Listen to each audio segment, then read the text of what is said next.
Welcome to the Climate Show Review of the Year, where we're going to look back at some of the highs and lows, some of the heroes and maybe some turkeys. And because it's a festive time of year, there may even be some fun.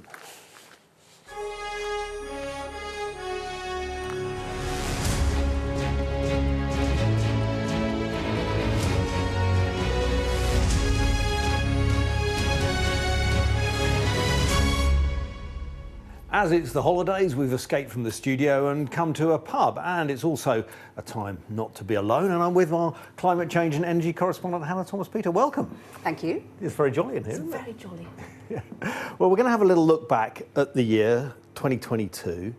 It seems to me the big story this year is energy, price, availability, fuel poverty, all those things. That was the theme that absolutely dominated 2022, of course, as a result of Vladimir Putin's illegal invasion of Ukraine, driving a global energy crisis. And there was a couple of different responses to that across the world. There were those nations who went, right, the climate change agenda can wait. We need to find our own fossil fuels, our own secure sources of energy. Let's burn more coal, let's dig for more oil and gas. And then there were other nations who said, we now know for sure we cannot rely on Russia's hydrocarbons. That's a big problem. The only way out of this mess is to accelerate investment in renewable power and clean power.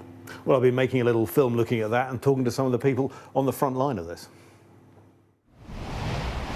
2022 was the year renewable energy made its case more loudly than ever, as the supply of oil and gas faltered and its price rocketed. Cheaper, homegrown, green alternatives made sense even if you care solely about cash, not climate. Press the left dial in once. I then scroll to user profile. The fossil fuel price hike has triggered a dash from gas, and Joe and Ash are front runners. A recent survey suggested the number of green jobs advertised had trebled in the last year. They're training on heat pumps, an energy-saving electric alternative to central heating boilers. This company alone has 40,000 customers on the waiting list.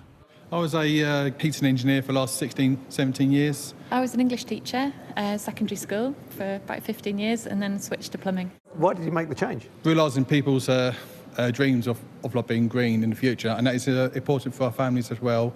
I've got young kids that I'm obviously thinking about. Does the kind of feel-good side of this matter a bit to you as well? 100% means everything. When you've got a tough day and you're thinking, I'm actually doing something positive, it does matter, yeah. And what is it now that's spreading the enthusiasm for heat pumps? I think basically it's spreading by word of mouth. So we've got, the last month we've been doing heat pumps for the same family. We've heard about people having heat pump parties after. We've put the heat pump in and then neighbours go round and then we might get a call in a couple of weeks afterwards. And a fair wind behind renewables is being felt worldwide. In the first half of 2022, gas prices shot up. At their peak in June, nearly 3 times the normal level. They've come down a bit since, but they are still around twice the normal price. Oil too has nearly doubled in value at some times in 2022. And all that made fossil fuels far less attractive than renewable energies. So I guess this is the sort of thing you like to see? Yeah, it's pretty impressive array. The International Energy Agency is seeing a step change in green power deployment, saying the world is set to add as much renewable power in the next 5 years as it did in the previous 20. So at last, roofs like this are becoming the norm. In the past, is it fair to say you were partly sort of pushing, saying we need to do this because we have to care, whereas now it's the finance director saying this stuff makes sense? Oh, absolutely. No, the economic case is there. Everybody was worried about payback, how long, 10, 15 years. But we're seeing payback 2, 3 years. You know, payback, yeah. Payback's that swiftly? Yeah. I think the biggest area, though, is everybody realising about energy efficiency. And we have to say that's got to be first, not using the energy that we desperately need. What's your prediction for 2023? I think by the end of 2023, we'll see that more than half of our electricity will be coming from renewable power sources. Across that year, it'll be more than half renewable? Yep, I think so. The energy supply crisis triggered by war in Ukraine stoked fears of blackouts and freezing homes. So many governments look to shore up the grid with any sources of power, halting closure plans for coal power stations and here incentivising new drilling in the North Sea. But not even industry representatives see a long-term fossil revival. We're not going to see an explosion into investing in fossil fuels, quite the reverse. We're looking to see how we can manage our decline in a way which helps keep the lights on in the UK. So despite the higher prices, making it in some ways economically more attractive to do this, and there is some government incentive for exploration, you're saying despite those things, you're not seeing a big dash to fossil fuels? I'm pleased to say no one expects the current high prices to prevail for decades to come. We're in the middle of a price bubble, and that's the big challenge. That's what's driving the UK. That's the really important point that I'm just getting from you, is that the industry is not treating this high price of fossil fuels as the norm going forward. Alas not. No, thank goodness not as well, because it's simply not a way for society to live. If the oil and gas industry really are planning their own demise, the bumper profits of 2022 could be their last hurrah. I find this quite confusing but also fascinating. You can paint 2022 as either a setback in the fight against climate change or potentially a great asset. I guess it depends whether you're a kind of half full or half empty kind of person. I tend to be more optimistic about it. What do you think 2023 holds?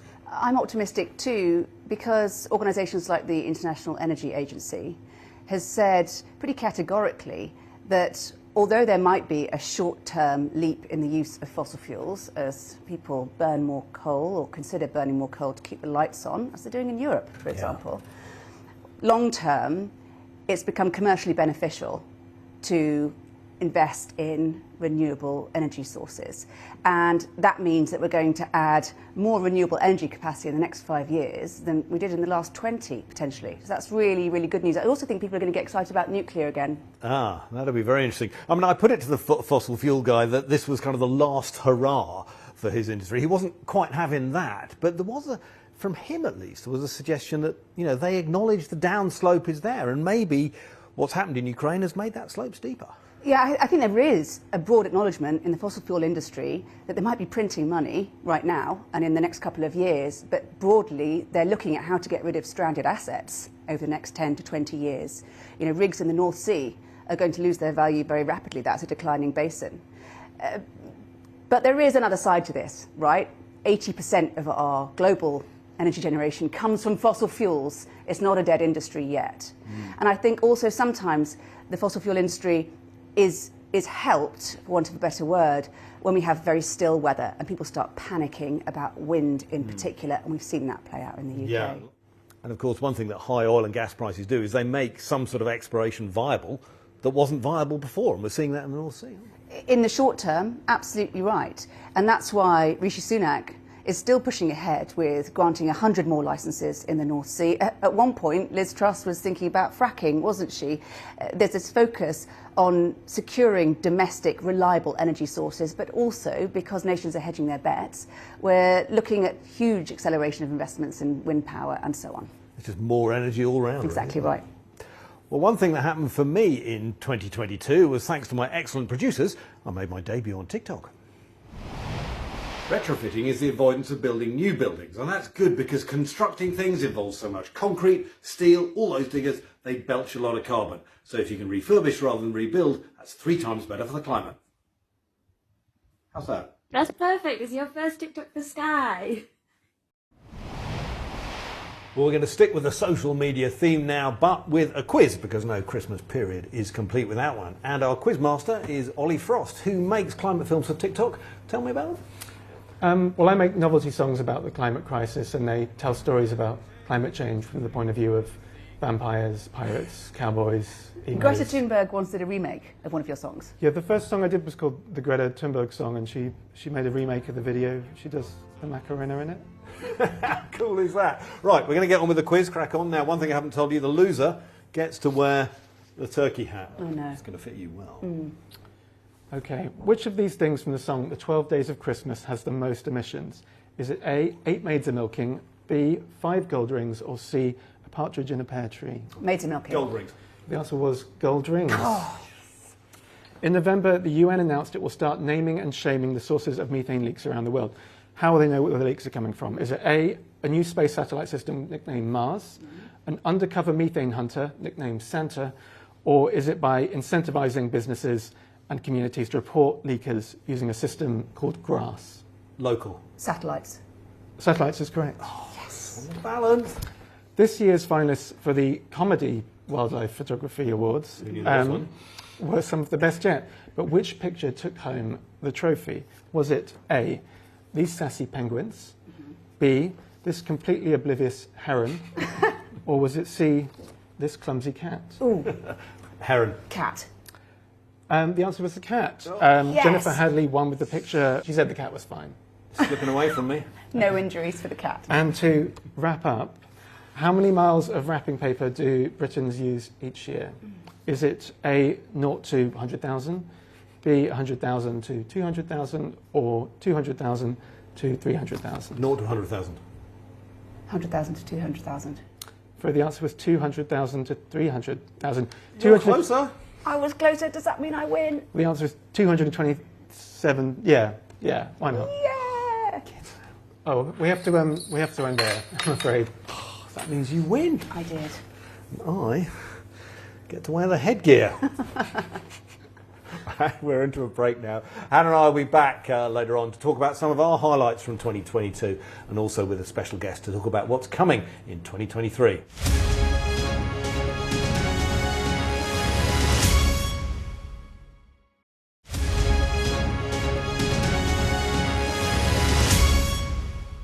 Welcome back to the Climate Show Review of the Year. In a moment we'll get stuck into chat about what happened, but first let's remind ourselves of some of the events. Loss and damage can no longer be swept under the rug. A momentous occasion for us. The level of recycling in electronics, it's shockingly low. They're now almost back to the 40,000. You can smell it, the ash blowing through the air, the trees that are still smoking. I had no time to feel sorry, to be fearful. All I knew is I had to move fast. We're making the largest investment ever in clean energy. Have some respect for other people, not just yourself, yeah? There's other people that need to get places. Right now, every government in the world is off course. Black smoke billowing everywhere with all the emergency services. Fusion ignition. This is one of the most impressive scientific feats of the 21st century. Well, to mull over the events of 2022 with our mulled wine, Hannah and I have been joined by Angela Francis from WWF. Welcome. Hi. Thanks for coming. Thanks. Nice to be in the pub with you guys. For me, I mean, the one thing that stands out about 2022 is record temperatures like we have never seen in the UK before. Big deal for reporters like Hannah and I. What about for you? Yeah, the temperatures, the droughts, the floods, they all came across our desk at WWF. I mean, it was kind of insane. Like, you know, the climate crisis we've been warning about, it was happening around us, and you know, we were ready to respond. That was one good thing, but it's not what you wanted to happen. We didn't want to see the type of weather and the events we saw. Yeah, and indeed, Hannah, for you were overseas quite a lot, because this wasn't, of course, just Britain. This was worldwide, Europe particularly. Yeah, and the last 8 years are likely to have been the hottest on record. We saw that play out in real time, as you were saying, and in Europe, in Portugal and in Spain in particular, they suffered an absolutely brutal heat and wildfires. And the thing that got me about those stories was that there was a crisis to deal with, the immediate public health effects of heat and the fires and the loss of homes and the emergencies, but then there's this awful ripple effect, issues with crops, you know, the ground drying out, and people thinking about whether or not they even want to live in their communities anymore. And even here in the UK, these wildfires didn't just affect wild lands, they burnt villages too, didn't they? It really is an example of how vulnerable we are in the face of climate change, even in a country that has felt relatively safe up until this moment. It was this extreme heat impacting us in a way we'd never really experienced before. Yeah. Well, you and I both worked a lot on climate this year. We've got some of the props on the table of stories that I've done, the stuff about rock dust, coal, soil, even the copper pipe made some relevance as well. But tell me, Hannah, about the stories that you particularly enjoyed doing, or you thought were really instructive. Well, I spent a lot of time talking about bad stuff that's happening around the world, but this is a good story, a solution, and it's Sweden. They've come up with a way to make green steel, replacing coking coal with green hydrogen because they have a lot of green electricity, so they're able to do it. And it's solved a really critical problem because steel globally is responsible for about 8% of global emissions. This is a traditional way of making steel. It involves using a blast furnace, burning coal and emitting a lot of carbon dioxide in the process, and it's why global steel manufacturing accounts for 8% of carbon emissions. But that is on the cusp of changing. Less than a mile away, a modern alternative is taking shape. A group of companies have worked out how to swap coal for hydrogen gas, eliminating the dirtiest bit of the steelmaking process. When we started this in 2016, it was in some cases perceived like a kind of a crazy idea, but I mean now 6 years later we come tremendously far. I mean it actually works. You have solutions in your title. Is that something that WWF gets involved in as well? Yeah, we're really supporting government, being really clear on how we move industry and manufacturing to net zero. It's one of the things that we need to do is reduce emissions as well as providing carbon sinks, which is the other thing that WWF does so much work on. Well, I had quite a few films that I enjoyed making this year. As Hannah and I know, it's basically first rule, look cool when it comes to making films. I had a good one with rock dust walking through clouds of ash and things like that. But this actually is a clue to something that I particularly enjoyed. We did a film about offsetting, carbon offsetting, and of course we had to choose a car rally that was offsetting in order to illustrate this story well. Oh my God! God, this is extraordinary. Oh, wow. The other big thing, of course, 2022, huge political change here. What did that mean to you in your business? I mean, we're looking for real consistent messages from politicians so they can tell businesses and communities what's going to happen to them, and we got none of that. We had things moving, you know, left, right and centre with every new Prime Minister, and it's been really difficult. I mean, the thing that I draw sort of positive messages from is the fact that when government wanted to start fracking or wasn't delivering on the energy efficiency we needed, we got really strong support from the public and from businesses, and we got things back on course. So we've still got real concerns around the fact that offshore wind, the fact that windfall taxes for oil and gas have got these big loopholes in them which encourage investment in more extraction, which makes no sense. And then we've had the recent Cumbria coal mine decision, which is just jaw-dropping, really. But yeah, I think those things are going to be increasingly pushed out by charities, but business and communities saying that they just don't want that. And what have you witnessed the political roller coaster, Hannah? I think you'd be forgiven for having whiplash, wouldn't you? Over the last 12 months, you know, we had there was this resurgence of fracking under Liz Truss, and that fell away under Rishi Sunak, and then he was interested still in expanding exploration in the North Sea, but at the same time accelerating investments in wind farms. Just a lot of these sort of signals rather than actual changes of policy. You know, fracking never actually quite happened. You know, some of the things with wind farms, there's a lot of talk, but actually on the ground, I'm not sure how much changes, would just confuse people. I think it has been quite confusing, particularly for business who are looking for a stable environment to invest in and sort of a long time horizon. When you're talking about billions of pounds worth of investment, they need to know where it's going. And then the windfall tax back and forth actually made it more confusing for them as well. And it's difficult for renewable energy providers to know how much money to put into wind farms. And they're also going to have to calculate whether or not they have to pay massive tax when they get a profit from their generation. So it's been really complicated. And then, of course, we had the COP 27, the climate summit in Egypt. Would Rishi Sunak go as the new Prime Minister or not? We had vacillations on that. I mean, it was Willy won't he, wasn't it? I mean, It was. I thought that was quite embarrassing. I don't know about you.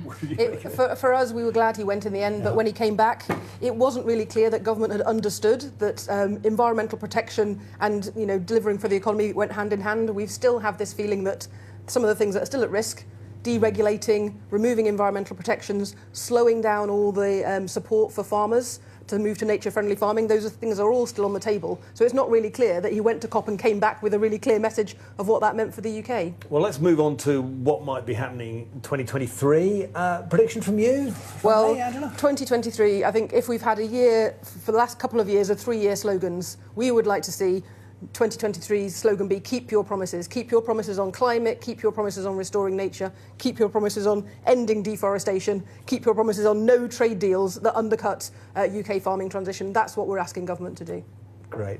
Well, we asked a few of the people who've contributed to the programme over the year to give us their thoughts about what might happen in 2023.